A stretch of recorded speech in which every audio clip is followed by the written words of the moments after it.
Seth, what was the message from the older guys in that locker room after suffering a loss today?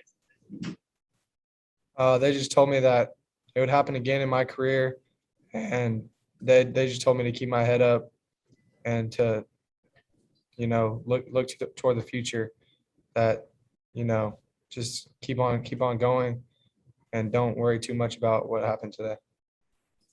And looking at the final three quarters versus what you guys were able to do in those drives in the first quarter, what changed for you guys in terms of not being able to keep that momentum that you had in the first quarter?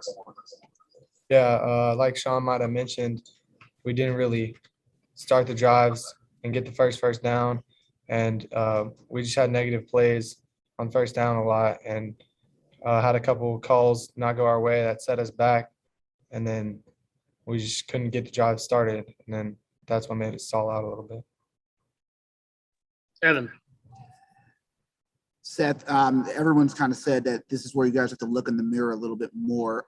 After 4 games, what do you see about this team as far as maybe the good and now what you guys can improve on maybe after the loss? I mean, we just need to push that much harder because, like coaches say, you can be harder on yourself after a win. So we learned a lot last week, and we need to learn a lot even more this week after losing that game, because we just need to keep getting better offensively, especially. I felt like our defense were put in some bad situations by us and me personally. So we just need to get better as a whole and go watch the film, learn from it, execute next week.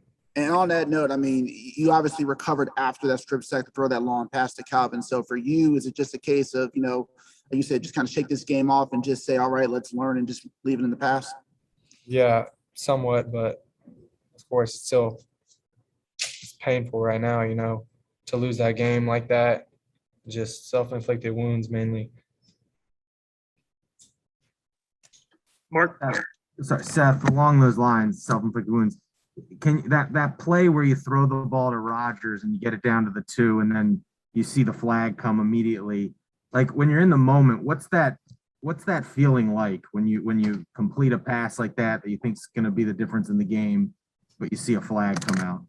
Yeah, I mean, me personally, I don't like, my coaches always preach to me, don't get too highs with the highs and too lows with the lows. So I was just like, okay, that happened, next play. But I mean, a lot of kids, I could see them hanging their heads and stuff like that. So I was just trying to pick them up and tell 65 next play, like that's in the past, to try and just do it again.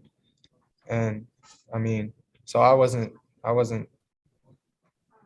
too worried about that singular play affecting the entirety of the game, but